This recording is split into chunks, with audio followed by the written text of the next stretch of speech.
Vasyl Lomachenko stops Anthony Crolla in the fourth round. They were four one-sided rounds.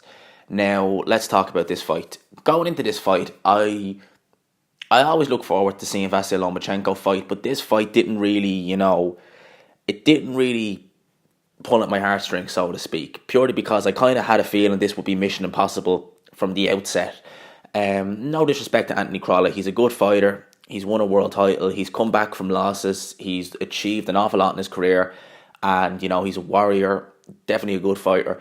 But I knew that this fight would not be competitive because just the style, from a style point of view, I just didn't think Crolla had anything that would really trouble Lomachenko.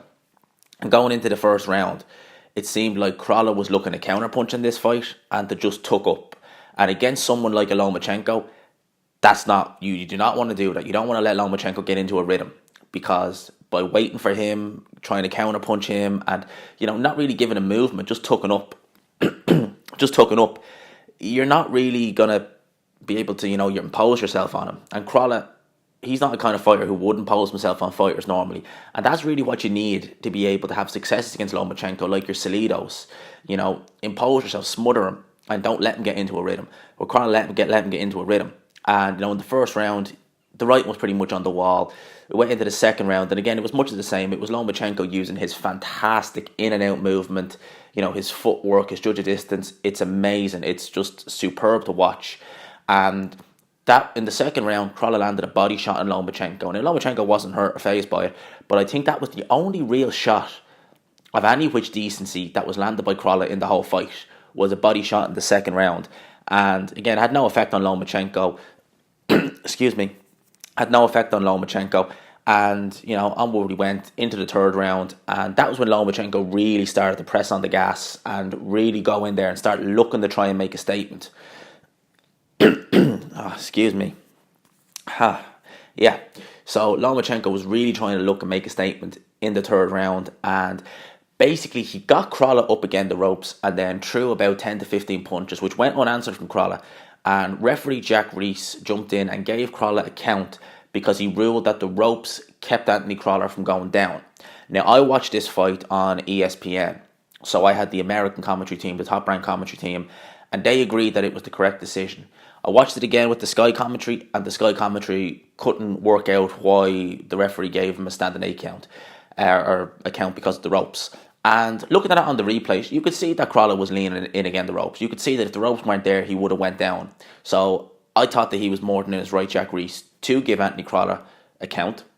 Vasyl Lomachenko thought the fight was stopped, so he was up in the ring celebrating. And the commission actually jumped into the ring to tell Lomachenko stop celebrating. And when the referee looked around and saw the commission were in the ring, he even had to say, no, we haven't stopped the fight. Let's keep going. And obviously the bell rang at the end of the third round because of all that confusion. Crolla got out of the third round. Into the fourth round we went, and I think it was only like a minute into the fourth round, Lomachenko landed an amazing, it was so quick as well, and it was such a short right hook, bang on the temple of Anthony Crolla. He went face down, and referee Jack Reese waved the fight off.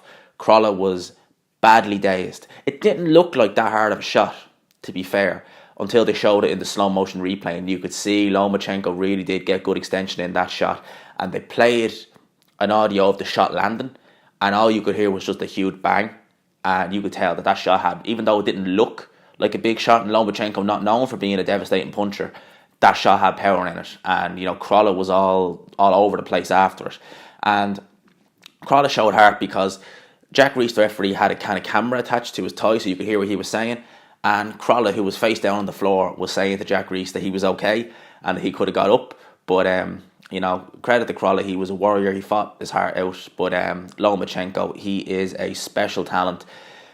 Lomachenko at lightweight, I don't see anybody beating him. I don't see your Luke Campbells of the world. I don't see a Gervonta Davis, if he moves up, beating him. And if Mikey Garcia does fight at lightweight, I think that'd be an intriguing fight. But even then, I just think Lomachenko is just too skilled. I think that it will take someone way bigger, and I'm talking about Terence Crawford level bigger, to beat Lomachenko with that kind of skill set, because Lomachenko, he looked fantastic in this fight.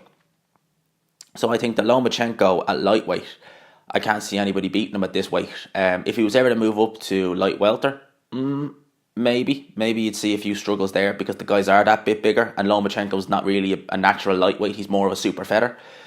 But definitely, Lomachenko impressed me in this fight, as he always does. He is a fantastic fighter, and he looked to really be kind of comfy in this fight because when he fought Pedraza back there in December, he was coming off shoulder surgery, and you could tell maybe he was still kind of, fighting within himself because of the shoulder surgery, and it wasn't exactly his greatest performance. He still won it, clearly, but you could tell that maybe he was kind of fighting within himself. But with this fight, he was 100% fit, he was 100% fresh, and he got the job done.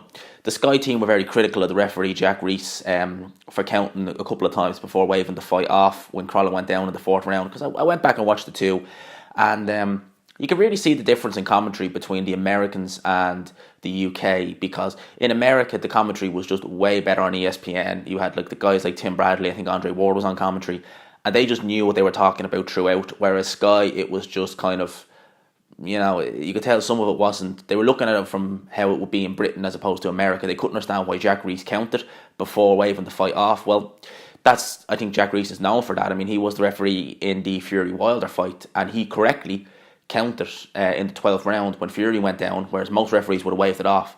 So I think that the Sky commentary team didn't do a great job on this fight, and I always recommend, if you can get American commentary, to go with the American commentary teams. They normally do a better job on these fights. But that's my thoughts on this fight. As I said, it was a good fight to watch. Lomachenko, fantastic fighter, definitely one of the top two pound for pound. It's between him and Terence Crawford, who we have next week. And those are my thoughts on this fight. As always, thanks again for dropping by the channel. If you liked the video, please hit subscribe, share it if you find it useful. Please let me know. Leave your thoughts down below. How far do you think Lomachenko can go in the lightweight division? Do you think he can move up to 140 and challenge there? And where would you have him on your pound for pound list? Leave it all down below. And as always, I will talk to you after.